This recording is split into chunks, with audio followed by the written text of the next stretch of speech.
United States Representative Marjorie Taylor Greene just told UFOs are not from outer space and said she believes they're fallen angels, and she's not alone. Several members of Congress are now making the same claims, suggesting the government is hiding a spiritual truth about what's really happening in our skies. Over the past few years, UFO sightings have moved from fringe conspiracy theories to congressional hearings. But now elected officials are claiming these phenomena are not alien spacecraft at all. They believe we're dealing with something far older and even more troubling: demonic entities, fallen angels, and beings from other dimensions. As always, I'm here to report the information without bias, and you can decide what to believe. You can find the sources in my detailed articles at ufonews.co, along with in the description box below. Hey ufologers, I'm Cristina Gomez, and welcome to this episode of UFO News Updates. On November 1st, Marjorie Taylor Greene, when asked if she believed demons exist, she didn't even hesitate. She said yes, and went further, suggesting that UFOs could be fallen angels. Greene, a Republican from Georgia, told that this theory hits her worldview as a Bible-believing Christian. And she also accused the government of hiding the spiritual truth behind UFO sightings. Take a listen. Do you think demons and the devil are real? Absolutely. I'm a Bible-believing Christian. I definitely, and I believe those could be fallen angels. All these things could be real. Fallen angels? Yeah, fallen The angels. aliens are fallen angels? That's possible. I think that's what they could be. That's what makes sense in my worldview. Greene stated that she believes parts of the U.S. government are concealing information about the true nature of unidentified flying objects, and she suggested that any spiritual dimension to these sightings is being deliberately hidden from Congress and the public. But Greene is not the first member of Congress to link UFOs to religious or even spiritual explanations. She is only one of a few people in government that have made public claims about this topic. These days, science refers to other dimensions, some higher and some lower, that could be populated by entities. So when we talk about dimensional travelers, we are simply changing the titles, right? It used to be heaven and hell. Heaven was a domain of angels, and hell was the domain of demons. In Hinduism and Buddhism, there are other realms populated by gods and devils. The language has evolved, but the concept remains strikingly similar. What do you think? Leave your thoughts in the comments. But this theory is not new. Jacques Vallée has been studying UFOs for over 50 years, and he concluded that the phenomena behave more like interdimensional entities rather than physical spacecraft. Now, Vallée is not a religious scholar, but his work has been cited by researchers across multiple fields. In his 1975 book, The Invisible College, introduced the idea that UFOs may be manipulating human perception rather than traveling through space. And even Dr. Hugh Ross, an astrophysicist, has written extensively on this topic. In his book, Lights in the Sky and Little Green Men, Ross argues that the 1% of UFO sightings that cannot be explained by natural phenomena are actually encounters with interdimensional beings. And he believes these beings are what the Bible call angels or even demons. Now, he has a PhD in astronomy from the University of Toronto and has been working with NASA. And his argument is based on decades of research into UFO reports. And he points out that many witnesses describe objects moving at speeds between 5,000 and 18,000 miles per hour with no sonic boom and no heat trail. If these objects were physical, they would create both, but they don't. Ross concludes that we are dealing with non-physical entities that can temporarily manifest in our dimension. In an interview with the Wayfaring Strange podcast, he explains why he believes UFO encounters are not malevolent.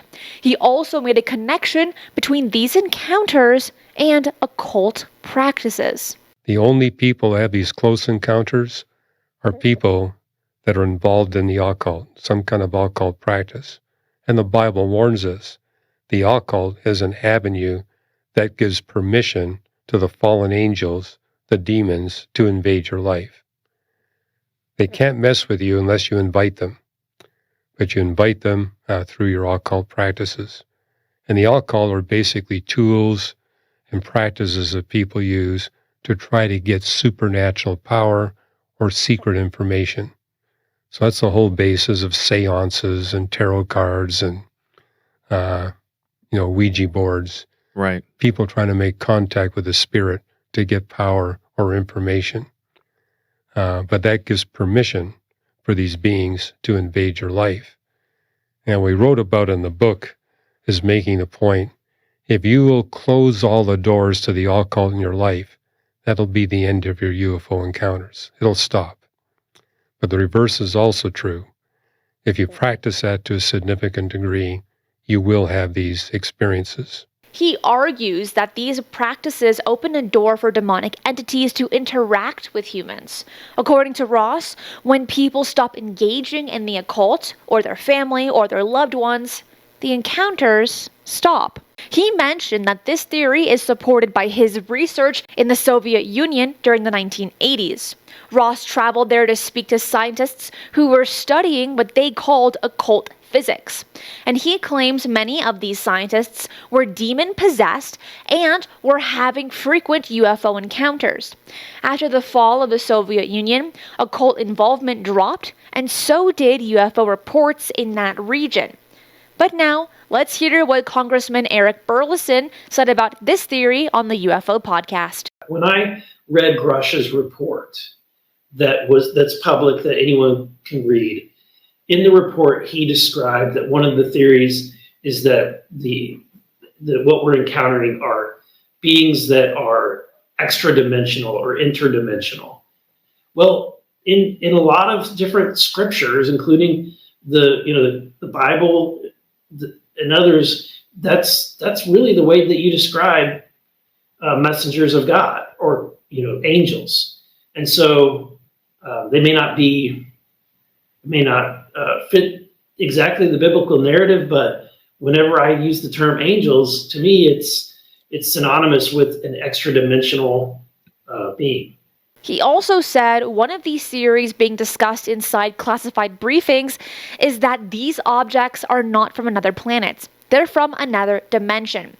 Burleson takes that idea a step further, suggesting that these interdimensional beings could be what ancient religious texts describe as angels or messengers of God. And he's careful not to say that they fit exactly into a biblical framework, but he makes it clear that he believes that there is an overlap. This is where things get really interesting. If these objects are not physical, that would explain why they seem to violate the laws of physics. It would also explain why the government has had so much trouble capturing or analyzing them. Congressman Tim Burchett has been one of the most vocal members of Congress on UAP transparency, and he has repeatedly called out the Pentagon for withholding information. But in an interview, Burchett also made a connection between UFOs and the Bible. Let's listen to what he said on News Nation. Hey, speaking of otherworldly phenomenon, you recently made some pretty bold statements on News Nation's podcast, Reality Check with Ross Coldhart. We played some of them this week. You say the Bible mentions extraterrestrials.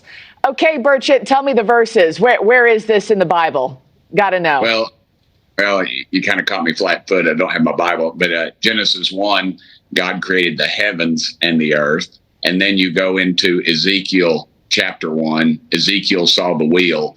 And you got to remember, a wheel back in biblical times was the most technologically advanced thing that there was that you could compare it to. And it talks about a wheel within a wheel, which is traditionally what we talk about when you talk about a UFO. But I think it's pretty well accepted that there's something else going on. And if you think we're the best that God can do, I think that's a whole new level of arrogance. And I'm often asked, why don't UFOs come to Washington, D.C.?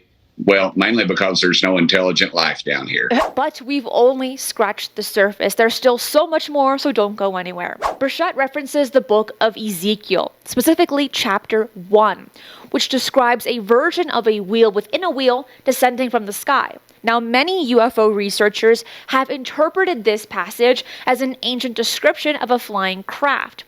Burchett suggests that the people who wrote these texts were describing what they saw using the most advanced technology they knew at the time, a wheel. Now today, we call them UFOs. And we simply cannot forget the latest statements made by UFO whistleblower Dylan Borland on the Weaponized podcast. I think what we are dealing with is very, very, very old. I think old humans have written those down in religious stories. I think that it's quite clear that we have been influenced by something else. I think Arrow has been telling the American public the truth, and you have said this on Weaponized on my behalf, which is Arrow's statement, there is no scientific evidence of extraterrestrials, is 100% technically true. You have to have a control to have scientific proof, and extraterrestrial is a very exact statement and word with an exact definition, an entity of another planet. These things, whatever they are probably what are referred to as gods or demons or angels or jinn, or insert whatever cultural or religious perspective you have. There are probably also extraterrestrials. It's not a one-size-fits-all. And how could we forget one of the most recent statements about UFOs, angels, and demons? Let's look at what Vice President JD Vance recently mentioned on the Podforce One podcast. Because Tulsi Gabbard says that she believes there are aliens. Do you believe that? You know, I don't, it's interesting. I wouldn't say that I do or don't believe it. I mean, I'm a big believer that there are things out there that we can't explain. And so if another person sees an alien, maybe I see an angel or a demon. So I'm a big believer that there are like spiritual forces working on the physical world that a lot of us don't see and a lot of us don't understand and a lot of us don't appreciate. But, you know, is it aliens or is it our guardian angel, or is it aliens or is it a not so guardian force that doesn't care about us or in fact actively wishes us harm? Now, this brings us all back to Marjorie Taylor Greene and her claims that the government is hiding a spiritual truth. If these phenomena are interdimensional, not extraterrestrial, then the entire conversation changes. It is no longer just about physics and technology. It becomes a question about theology and spiritual warfare. So where does that leave us? We have members of Congress, former intelligence officers, astrophysicists, and religious scholars all suggesting that UFOs may not be what we think they are. Some believe they are interdimensional beings. Others call them fallen angels or demonic entities. But the one thing that we can all agree on is that the government is not telling the full story. Whether you believe these claims or not, one thing is clear. The conversation around UFOs has shifted. It's no longer just about little green men from Mars. It's about dimensions, theology, and the nature of reality itself. The question is, what do you believe? I'm Cristina Gomez, and that is it for today. I will see you again tomorrow at 10 a.m. PST for another UFO news update. Be safe, and remember, keep your eyes on the skies.